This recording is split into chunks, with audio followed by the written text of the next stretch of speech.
안녕하세요. 저는 5년 전에 이혼을 하고 대전에서 혼자 살고 있는 38세 여성입니다. 뒤로 넘어져도 코가 깨진다는 말은 딱 저를 두고 하는 것 같아요. 아직 40을 넘기지 않은 젊은 나이지만 남들은 한 번 겪기도 힘든 재수없는 일을 2번이나 당해야 했으니까요. 전 남편과 재혼을 생각했던 남자 모두 제게 지울 수 없는 치욕과 상처만 남겨주고 떠나버렸습니다. 연이은 시련은 감당하기 힘든 정신적인 충격을 주었고 오랜 시간 동안 폐인처럼 살아야만 했습니다. 두 남자는 제게 육체적 그리고 정신적인 상처와 함께 큰 금전적인 피해도 안겨주었어요.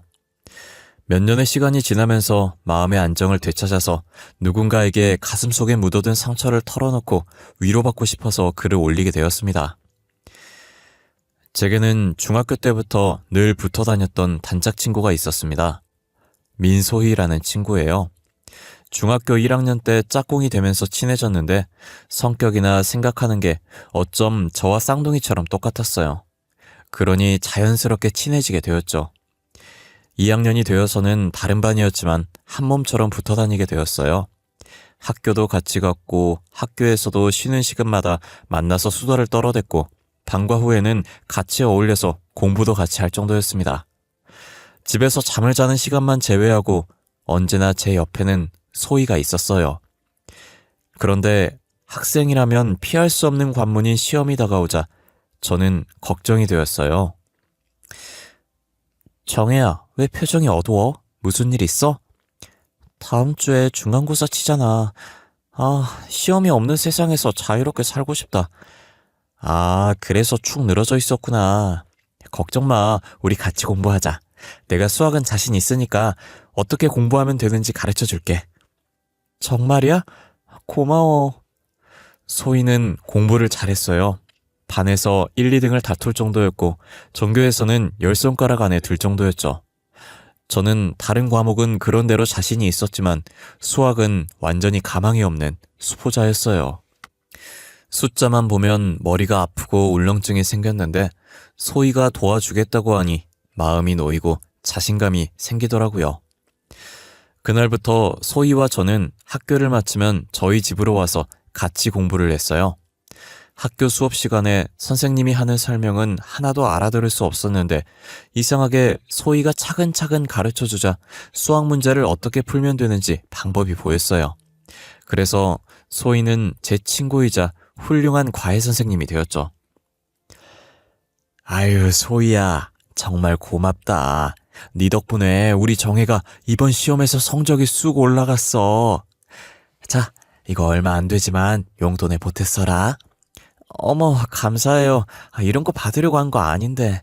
앞으로도 정혜랑 잘 지내고 자주 놀러 와야 한다.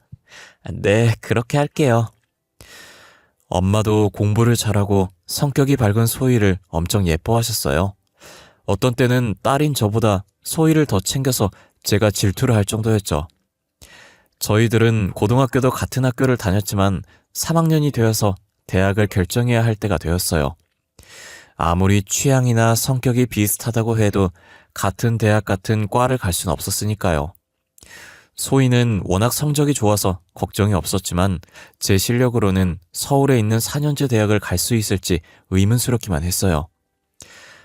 정혜야, 너 대학은 어디 갈지 정했어? 아니, 아직이야. 너도 알겠지만 내 실력으로 인서울 대학에 갈 수 있을지 의문이야. 그럼 띵띵대학교에 가는 건 어때? 거기라면 가능할지도 모르겠네. 우리 띵띵대학에 같이 다니자. 뭐? 소희야, 거기는 네 성적보다 한참 미치잖아. 왜 그런 후진대학에 가려고 그래? 어느 대학을 가든 무슨 상관이야. 난 너랑 함께라면 지옥 끝까지 같이 갈 거야. 소희는 같은 대학을 가려고 제 성적에 맞추려고 했어요. 그렇게 우리는 대학까지 같이 다니게 되었습니다. 저희들은 대학에서도 단짝으로 지냈고 동아리 활동도 같이 했어요. 그런데 몇 개월 뒤에 제가 한 남자를 좋아하게 되었어요. 동아리 1년 선배였는데 키도 크고 얼굴도 잘생긴 데다가 취업이 잘 되는 컴퓨터 프로그램 계통의 학과에 다녀서 여학생들에게는 인기 짱이었죠.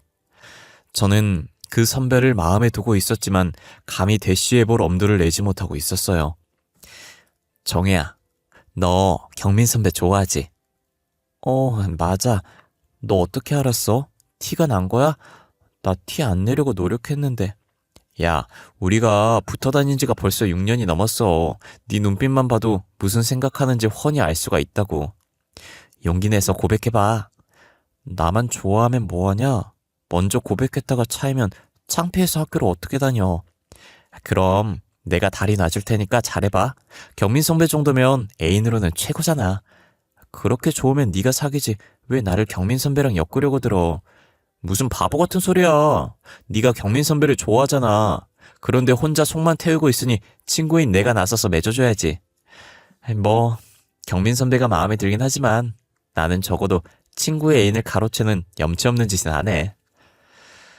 여자인 제가 먼저 선배에게 고백을 하고 속마음을 털어놓는 건 부끄러워서 망설이고 있었는데 소희가 저희들 사이를 연결해주는 중매쟁이를 자청하고 나섰어요. 소희가 행동을 개시한 지 얼마 뒤에 드디어 경민 선배와 제가 처음으로 데이트를 하게 되었어요. 소희가 네가 나 좋아한다고 그러더라. 사실 나도 정해 너 마음에 두고 있었어. 선배, 그게 정말이야? 내가 사람들 앞에서 말은 잘하는데 정작 좋아하는 여자 앞에서는 꿀먹은 벙어리가 되거든. 그래서 고백을 못하고 있었어. 경민 선배도 저를 좋아하고 있었다는 걸 알게 되자 전 날아갈 것처럼 기뻤어요. 그 말을 들은 소희는 저보다 더 좋아했죠. 내가 발에 땀나도록 노력한 보람이 있네. 첫사랑을 이룬 걸 축하해. 나중에 한턱 단단히 쏴야 한다. 당연하지. 모두 네 덕분이야. 소희의 축하를 받으며 경민 선배와 저는 커플이 되었어요. 저희들이 데이트를 할 때면 늘 소희를 불렀습니다. 아주 가끔씩은 선배와 둘이서 나들이를 가거나 밥을 먹고 영화를 볼 때도 있었지만 소희가 없으면 분위기가 이상해서 제가 먼저 소희를 불러내곤 했죠. 선배와 저는 졸업을 할 때까지 캠퍼스 커플로 지내면서 연애를 하다가 선배가 직장을 구하자 바로 결혼을 했습니다.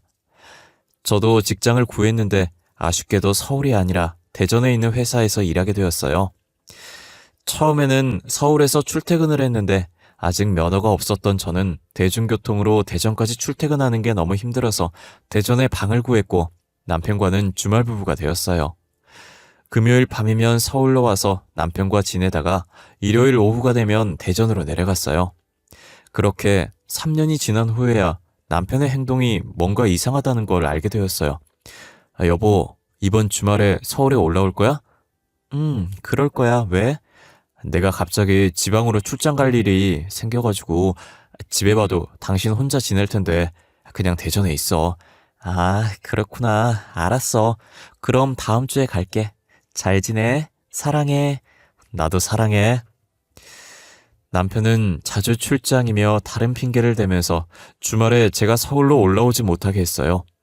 그러다 여자의 예민한 직감으로 제가 없는 주중에 다른 여자가 제 집에 드나든다는 걸 본능적으로 느끼게 되었죠. 지우려고 해도 지울 수 없는 낯선 여성의 채취를 본능적으로 느낄 수 있었습니다. 하지만 심증만 있다 보니 그걸로 남편을 의심할 순 없었고 떨어져 지내다 보니 제가 너무 예민해졌다고만 생각하고 말았어요. 그러다가 대학 동아리 선배를 통해서 믿을 수 없는 충격적인 말을 듣게 되었습니다. 정혜야, 잘 지내지? 언니 어쩐 일이야? 내일 시댁이 대전이잖아. 내일 시댁에 들리는데 시간 되면 얼굴이나 한번 보자. 다음날 대전에 내려온 선배 언니와 오랜만에 회포를 풀면서 이런저런 이야기를 하는데 언니가 망설이더니 남편과 소희에 대한 말을 꺼냈어요. 네 남편 어때? 잘 지내? 그럼 주말 부부이기도 하고 서로 일하느라 바쁘니까 주말에 만나도 피곤해서 집에서 잠만 자. 소희랑은 자주 연락하니? 소희? 그러고 보니 걔하고 안 본 지도 한참 됐네. 사는 게 뭔지 바쁘다는 핑계로 단짝 친구 생각도 하지도 않고 지냈네. 제 말을 들은 언니는 한참 동안 말이 없다가 입을 열었습니다. 아무래도 네 남편하고 소희 그 기집애랑 뭔가 수상해. 언니, 그게 무슨 말이야? 사실 얼마 전에 친구들이랑 카페에 갔다가 네 남편이랑 소희를 봤거든. 언니의 말에 따르면 소희와 남편이 다정하게 팔짱을 끼고 카페에 들어와서 나란히 붙어 앉더니 다른 사람들의 시선은 아랑곳하지 않고 껴안고 얼굴을 만지면서 애정 행각을 하더라는 거예요. 학교 때부터 잘 알고 친하게 지내다 보니 그럴 수는 있는 법이지만 도가 너무 지나친 것 같아. 분명 뭔가 있는 것 같으니까 네가 잘 살펴봐. 언니의 말은 고요하던 제 마음을 흔들어 놓았습니다. 남편에게 다른 여자가 있을지도 모른다는 근거 없는 의심이 확신으로 바뀌는 것 같았어요. 언니와 만나고 나서 저는 먼저 소희에게 연락을 했어요. 정혜야, 이게 얼마만이야. 세상에, 연락 안 한 지 1년이 넘었네. 그러니까 우리 너무 무심했어. 이번 주말에 시간 어때? 한번 보자. 어쩌지? 이번 주는 선약이 있어. 내가 다시 연락할게.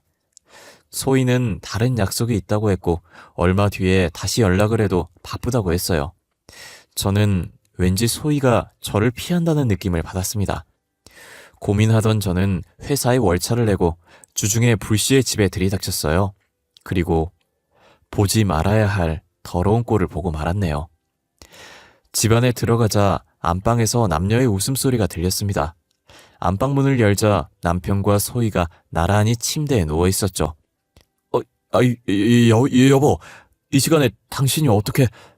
저는 가슴속에서 불덩어리 같은 화가 치밀어 올랐고 몸이 덜덜 떨려서 말조차 제대로 나오지 않았어요. 이런 나쁜 자식, 어떻게 단짝 친구랑 바람을 피울 수가 있어? 제가 발악적으로 소리를 지르자 남편은 고개를 숙이고 아무 말이 없었어요. 그런데 소희는 아주 태연했어요. 정혜야, 너희 둘을 맺어준 사람이 나잖아. 그러니 나도 경민 선배를 만날 권리가 있다고 생각해. 소희는 저를 똑바로 쳐다보면서 말 같지도 않은 소리를 짓거렸어요.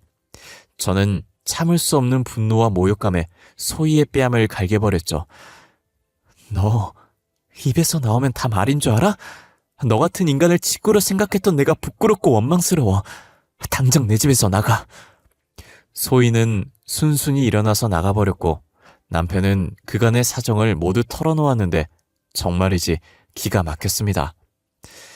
남편은 저를 만나면서도 소희와 양다리를 걸치며 이미 깊은 관계를 맺고 있었어요. 오히려 저와 데이트를 한 것보다 몰래 소희를 만난 적이 더 많았을 정도였죠. 그런데 소희를 두고 저와 결혼을 한 건 모두 돈 때문이었어요. 남편의 집안은 형편이 어려웠지만 저희 집은 제법 넉넉해서 결혼하고 신혼집도 저희 집에서 구해주었거든요. 남편은 연애를 하면서 재미있는 소희와 보고 결혼은 형편이 나은 저와 했던 거죠. 그리고 결혼 후에도 둘의 관계는 계속 이어졌던 겁니다.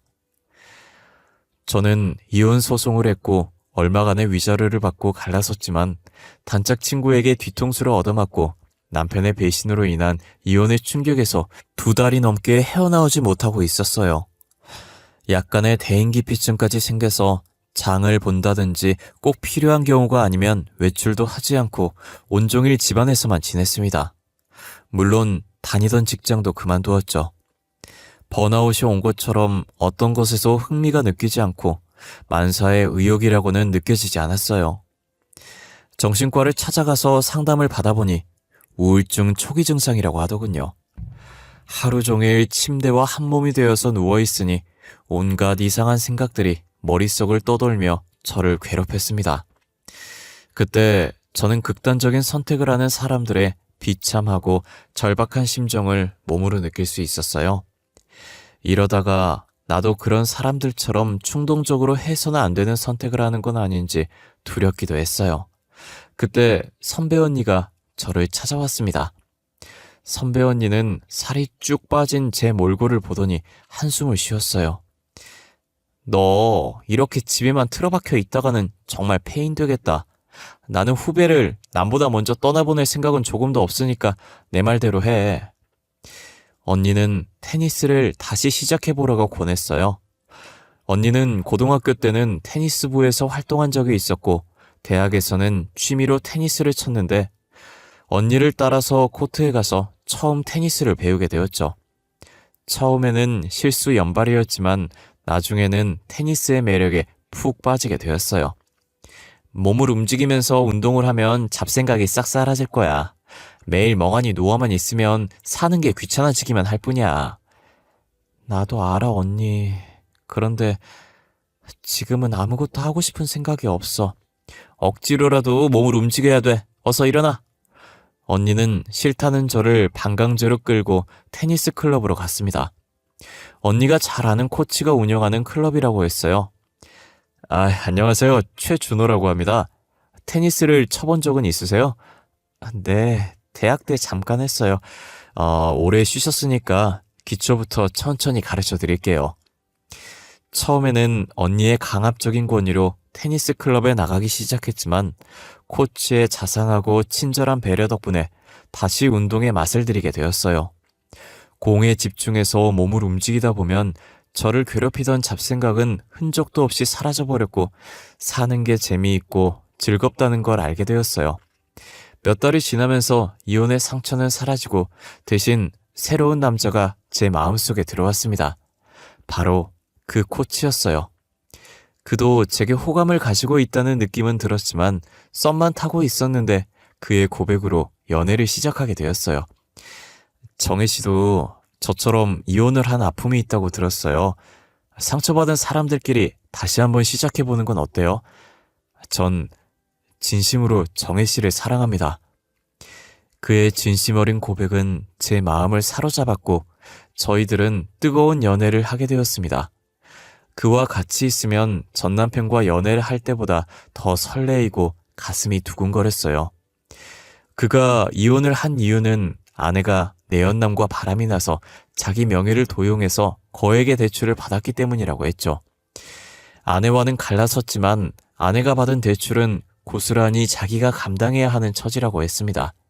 그것 때문에 아파트와 가진 돈을 전부 날리고 지금은 원룸을 월세로 얻어서 지내고 있다고 했어요.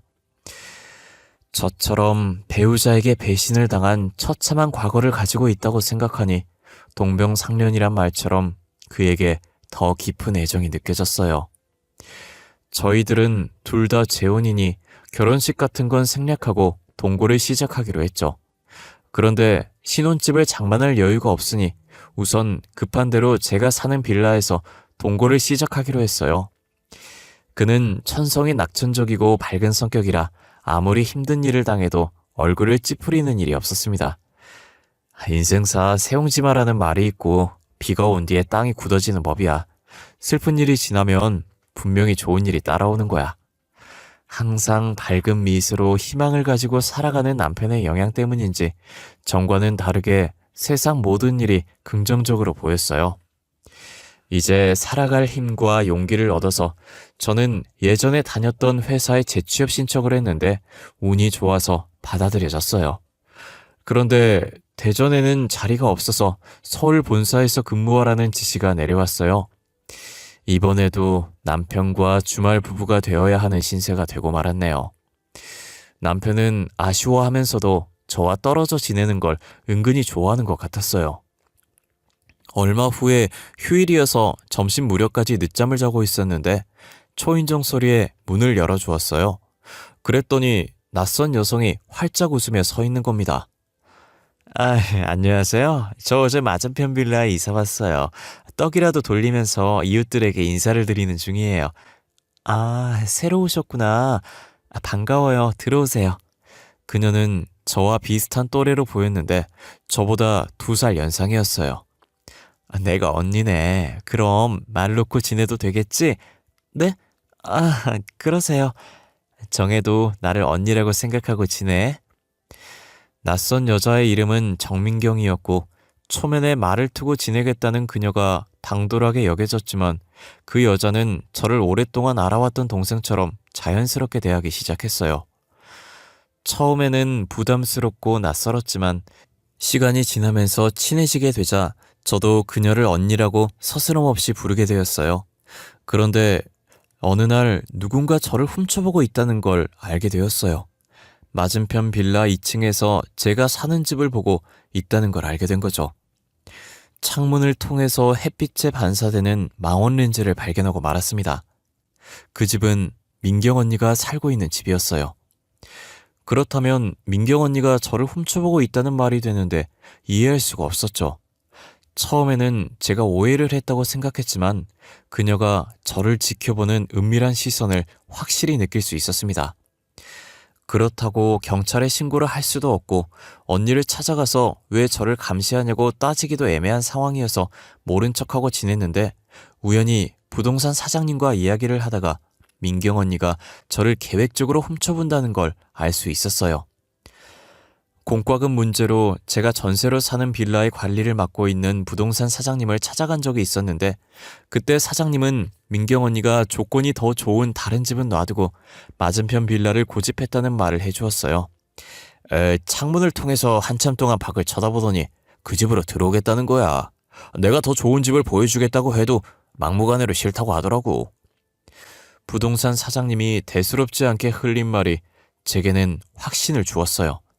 그리고 몇 달 뒤에 저는 민경 언니가 저희 집 우편함을 뒤지는 걸 목격했습니다. 언니, 뭐 하는 짓이에요? 왜 남의 집 우편함을 뒤져요? 아니, 그게 아무것도 아니야. 언니는 마치 도둑질을 하다가 들킨 사람처럼 화들짝 놀래서 도망을 쳤어요. 더 이상한 건 다음날 언니를 찾아가서 왜 저를 감시하고 있는지 따져 물었어요. 그랬더니 언니는 딱 정색을 하면서 부인했어요. 정혜야, 내가 널 감시한다고? 네가 신경이 예민해서 뭔가 오해하는 모양인데 난 그런 적 없어. 기가 막혔지만 언니가 아니라고 딱 잡아떼니 증거도 없이 더는 따질 수 없었어요. 그 뒤로 전 언니를 멀리하면서 지내게 되었어요. 그런데 며칠 후에 민경 언니가 집으로 찾아와서 믿기 힘들 정도로 소름 끼치는 이야기를 들려주었어요. 너 최준우란 인간하고 동거하고 있지? 네, 맞아요. 당장 그 자식하고 헤어져. 네? 아니, 언니가 뭔데 함부로 그런 말을 해요? 내가 그 인간 전처야. 언니의 말에 저는 놀라서 입이 딱 벌어졌는데 다음 말이 더 충격적이었어요. 그 자식 완전히 사기꾼이야. 그 자식이 무슨 짓을 꾸미는지 알아내려고 네 집을 쭉 지켜봐왔어. 이대로 가면 너도 꼼짝없이 그 자식한테 당하고 말아. 그러니 정신 똑바로 차려. 정신 놓고 있다가 나처럼 그 자식한테 전 재산 다 털리고 쪽박 차는 수가 있어.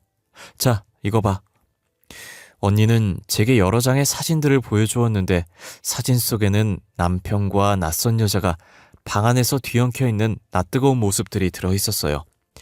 그 인간 주특기가 마누라 없을 때 내 연녀를 집에 끌어들여 바람을 피우는 거야. 네가 없을 때마다 그 자식은 내 연녀와 네 집에서 놀아났어. 나도 그렇게 당했다고. 언니는 직장인 테니스 동호회에서 만나서 친해져 결혼을 하게 되었다고 했어요. 워낙 여자한테 잘해주는 호감형이라 쉽게 애정을 느껴서 결혼을 했는데 나중에 알고 보니 타고난 바람둥이였다고 해요. 언니가 시댁에 가거나 회사 일로 며칠씩 출장을 갈 때면 어김없이 내 연녀를 집에 끌어들여서 더러운 짓거리를 해왔다는 거죠. 그리고 결정적으로 그 자식은 내 뒤통수를 치고 도망쳤어. 꼬리가 길면 밟힌다고 언니가 그의 불륜을 알아차리자 그는 아파트를 담보로 1억의 대출을 받아서 사라졌다는 겁니다. 처음 신혼집을 구할 때 반반씩 부담해서 아파트를 샀고 공동 명의로 하겠다고 약속을 했지만 그는 몰래 아파트를 자기 명의로 해버렸던 거예요. 내가 그 자식을 잡으려고 서울을 이잡듯이 뒤졌는데 대전으로 도망쳐왔던 거야. 그리고 너를 먹잇감으로 찍은 거라고. 언니는 그를 찾는 걸 포기하고 지내다가 서울이 싫어져서 사촌 언니가 사는 대전으로 이사를 하려고 여러 군데 집을 알아보고 있었는데 우연히 들린 이 동네에서 제가 그와 같이 있는 걸 보게 되었다고 하더라고요. 언니는 맞은편 집을 얻은 다음에 제가 아니라 전 남편을 지켜보면서 감시를 해왔던 거죠. 전 날벼락을 맞은 것처럼 정신을 차릴 수가 없었고 언니의 말을 믿을 수가 없었습니다. 당장 남편에게 따지고 싶었지만 테니스 대회에 출전하느라 어제 지방에 내려갔어요. 일단 다음 주에 남편이 돌아오면 모든 게 밝혀질 테니 기다리기로 했어요. 하지만 부동산 사장이 저를 찾아오면서 그놈에게 완전히 당했다는 걸 알게 되었어요. 아니, 왜 갑자기 전세금을 빼서 이사를 가려고 해? 갈 곳은 정했어? 나한테 말했으면 좋은 데 알아봐 줬을 텐데. 네? 이사라뇨? 그리고 전세금을 빼다니 무슨 말씀이세요? 제 말에 부동산 사장님이 더 당황했어요. 이틀 전이야, 남편 양반이 그 집주인을 찾아와서 급한 사정이 생겼으니 전세금을 빼달라고 했다는 거야. 그놈은 전세 계약자인 제 인감도장에 찍힌 위임장을 보여줬다고 합니다. 아직 계약이 남아있어서 안 된다고 했지만 워낙 사정을 하길래 집주인이 그쪽하고 통화해서 확인한 다음에 전세금 7천만 원을 남편에게 내줬다고 했어. 근데 모른다니? 이게 무슨 소리냐고? 저는 심장이 멎는 것 같았고 하늘이 노랗게 보이면서 다리에 힘이 풀려서 그 자리에 주저앉고 말았습니다. 제 머릿속에는 보름 전의 일이 떠올랐습니다. 여보, 당신 휴대폰 좀 줘봐. 휴대폰은 왜? 후배놈이 휴대폰 장사를 하는데 유심칩만 가져오면 최신형으로 업그레이드 해주겠대. 그놈은 업그레이드를 빌미로 제 휴대폰을 가져갔는데 아마 그때 업자를 통해서 복제폰을 만들었던 겁니다. 그래서 집주인이 제게 전화를 했지만 그 전화를 그놈의 내연녀가 받아서 제 행세를 해서 집주인을 속였던 거죠. 그놈이 가로채간 전세금은 전 재산이었어요. 진작 민경 언니의 말대로 그놈을 의심했어야 했는데 넋을 놓고 있었던 제가 한없이 원망스러웠습니다. 하지만 이미 엎질러진 물이었고 돌이킬 방법은 없었죠. 그런데 민경 언니는 그놈이 다시 올 거라고 했어요. 짐이 그대로 있잖아.